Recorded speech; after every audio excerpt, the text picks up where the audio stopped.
Welcome to Blizzard Fire. We hope this video helps fire up your solution. You start by using an administrator account because the reset modifies adapters and services. Open Start, go to Control Panel, then Network and Sharing Center.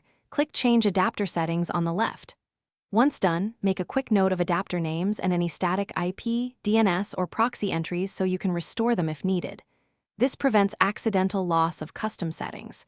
Now, right-click the target adapter to proceed. Don't skip this check. You disable and re-enable the adapter to clear transient faults. Right-click and choose Disable, wait a few seconds, then Enable.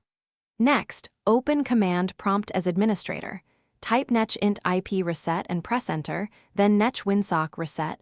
These restore TCP/IP and winsock to defaults. Make sure commands complete without errors.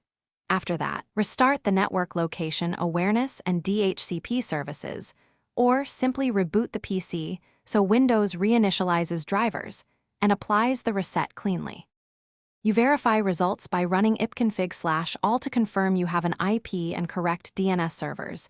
If using DHCP, ensure a lease is present. Then ping the gateway, ping 8 and use enslookup to test DNS. This isolates link versus name resolution issues. If networking still fails, restore the notes you made earlier, reapply static addresses, or update the adapter driver. As a trouble